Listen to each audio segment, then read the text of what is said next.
What's up, good people? How you doing? Welcome back to Stock Up with Larry Jones. If you're not a member of this channel, please become a member by joining the family. Simple. Just hit the like, subscribe, and notification bell. And that makes you a sponsor of this channel. It's just that easy. Hey, anything I say is not a suggestion for you to buy, hold, or sell, and make sure you don't fall for any spam in the comment section, okay? I want to talk briefly about buying into the fear. We've come through a year, right? We came through 2020. We had actually a flash crash. It wasn't a crash, and it wasn't a recession. Some people will call it a recession. It was a flash crash caused by COVID, right? It was the absolute best time to buy. For those of you that are new to the market, go back to 2020 in the crash. In the flash crash, if you bought when that dip happened, which was around March 16th to March 20th, you would be doing well just about in anything you bought, right? And then we went on a bull run 6 months after that. Pretty much the next month, we just went on a bull run all the way until like mid 2021. And the lessons learned for most people, if you're honest, is take profits, take profits, take profits. And when you're in a bull cycle, everybody has FOMO. Of course, everybody is brilliant in a bull cycle. Now here we are in a soft recession. This recession, now you're going to hear a lot of people talking about fear, right? Oh, it's going to be the worst. I don't think so. I don't think it's going to be the worst. I don't think it's going to be as bad as 2008, though some people do. Okay. I want to talk about buying into fear. You have a lot of people that are bullish right now. I played you some clips from CNBC, same thing with Fox Business and Yahoo Finance, though Bloomberg. You get people that are bulls now, right? So they're, hey, the worst is behind us. The worst is behind us. The truth is, no one knows 100%, including myself, what's going to happen in the next 6 to 12 months. No one knows. But most people think a recession is coming. Analysts do, and they're saying next year. I've been saying that all year, right? You guys have been following me, you know. But I'm preparing myself, and I'm still 75% cash. And because I am in a situation where I am set to make money if we already hit the bottom by DCAing that we started at the top of the year. But I also have cash, and I also have recession-proof stock that I'm also purchasing. So I'm setting myself up either way. You do what's best for you. You make sure you do your own research. But I'm buying into fear. And let's touch on crypto for a minute. Cardano, a lot of fear over Cardano right now. I'm going to buy into the fear. Remember, you do what's best for you. I buy into fear because Cardano at the end of the day is going to be fine. I'm DCAing in Cardano. And like I said, at the end of the day, when it's over, it will be fine. Everybody was saying about Solana, SOL, that, oh, they keep having shutdowns and blackouts. It doesn't matter. I buy into that. As a matter of fact, the more beat down it gets, the more aggressive I'm going to buy into it. All right. That's just me because I see the big picture of what's going on. Now, there are some stock that are not long-term hold stock that you need to turn and run and flee from. But those layer ones are going to be fine. And if let's take Disney, for instance. Disney had all of that stuff. They got into a battle that they shouldn't have gotten into. Disney as a company. But at the end of the day, Disney's going to be fine. At the end of the day, Disney's going to continue to grow. They're going to continue to make money. They're going to continue to make money off of their advertisements. They're going to continue to buy out other companies, continue to open up new parks, expand their parks, go up in pricing. So at the end of the day, if you really look at the fear index for these blue chip companies and blue chip cryptos, I've learned that it's a good thing to buy into the fear when they're going down. All right. I don't believe we're at the worst. And that's okay because I'm prepared to buy into the fear. So I will tell you, in 2008, there was a stock that I had. I'll give you the ticker symbol. It was KERX. It was a pharmacy company, right? They had a drug, went bad. And when I saw it, it was 17 cents. I saw it, I looked at it, and it had went down to 17 cents. But when I went back like 10 years, 5 years rather, I saw that it was once of like a $50, $60 stock. And I said, what happened? When I researched, they had one call, one drug. But then they had restructured. They were in profit. They had hired a CEO that was good. The PE was low, and I bought into the fear. I sold that stock at 5.25 or 5.75, I can't remember, and it actually ran to over $7, and I bought it at 17 cents. So you do the math, right? And I kept buying in more and more and more. You do the math. Now I know that was a penny stock, but I didn't buy it all at that price. I just kind of DCA'd my way up. But the truth be told, that one play alone actually, from my job, made me the same amount of money than me going to work in 2008 during a recession. So I have learned to buy into the fear, okay?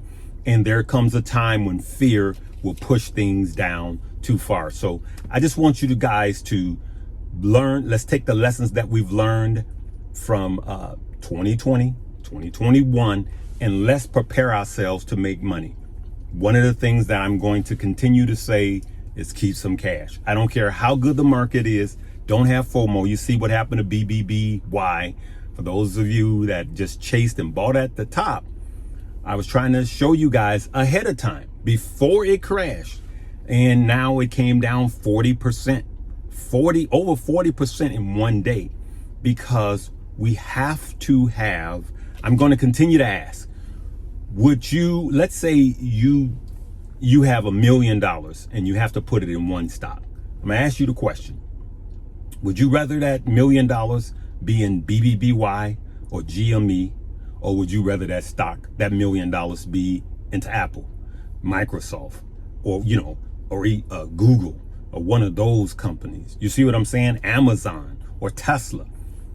At the end of the day, Apple and Tesla's not going to go down 41% in a day like BBBY did. And so we need to be well balanced, good people. Let's be well balanced. So yes, we get in and get those plays, but we make sure we're in early and we make sure we're out early, because there's something called the greater food theory. We go over this all of the time.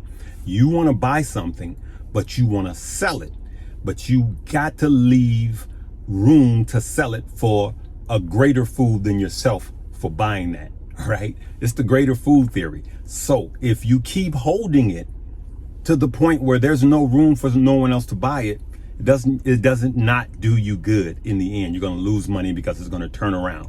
I got this theory in my head. I don't chase bulls, because bulls will turn around and mow you down. All right. And when you're chasing a bull, that makes you a hog, and hogs are fit to be slaughtered. So we're going to learn these principles and understand that this is how we make money. Now let's look at what's coming up this week. All right. This is a very interesting week, because after we had for like 5 weeks of just gains, let's see what this week tells us. Okay. And we're just going to trust the data.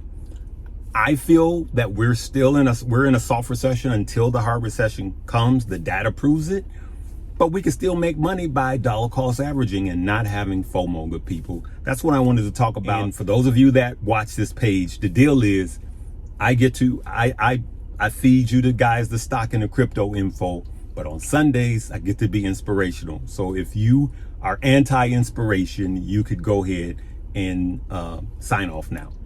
But if you want to stay for a little inspiration, I'm going to give you that right now. And I'm not going to apologize for being inspirational, because we got too much negativity out there. So I want to talk about turning your pain into purpose. Turning your pain into purpose. So a few weeks ago, I go to a big church, and it's multicultural. So I went out to lunch, and there is a group of women that are widows, and I'm gonna call their names, not their last name. Marty, Debbie, Elaine, and Cheryl. They have all lost their husbands within a two-year period. They all lost their husbands, and devastating. And many of them have been married for like over 50 years, right? So life partners, just loved each other, and that's devastating. But I witnessed something that really choked me up. There is another lady who literally came by the church to, her name is Reby, came by the church to visit, didn't know why she was there. Somebody had invited her, and they wound up hooking up, and they invited her out to lunch. These women were absolutely encouraging her that her life was not over, because Reby had literally just lost her husband. And they were absolutely pouring into her. I was just amazed at how they were telling her life does not end right here. This is the second scene of your life where it starts over again, and how God has a purpose for your life right here, right now, even through this pain. And so to Marty, I'm gonna call Marty Power. She's I love her. She, even though she's in her 70s, I'll just put it that way because I'm not getting in trouble, she has found purpose through her pain, and she is encouraging people that have been where she is now, and absolutely pouring into them. And to me, that's ministry. Ministry is when you find purpose and you live your life full of purpose. And so I just want to encourage those of you that have been through something very painful, job loss, loss of spouse, or whatever, that life does not stop there. You have to see what your new purpose is and find it. But you got to get out of the house. You have to get out of that posture of beat down, right? You have to. I lived in my van after my first wife. I'm on my second marriage, being divorced, and in the church and all of that, the shame that comes with it. But at some point you have to shake yourself and say, I got to get out there, and I got to see what my new life is about, and make sure that your life is about purpose and not just about you, but others. So that's what I wanted to say to you guys, and that's my word of inspiration. We will see you guys tomorrow, and we're going to go from there. You guys, I just want to say this. You guys already know about clicking the links below. We're not going to talk about that. I do have an Instagram page, and I'm going to leave a link. The top link is going to be my Instagram page. Could you guys do me a favor and go there and like it? Because there's so many fake Instagram pages, and I try to do small segments of this on Instagram. So at the top link will be my Instagram. Make sure you only click there to find my Instagram, because you guys help me shut these other ones down. So help me get my numbers up. I'm going to stop right there, good people. It's long. Hey, I love you guys. Live, love, laugh, and learn. We'll see you tomorrow.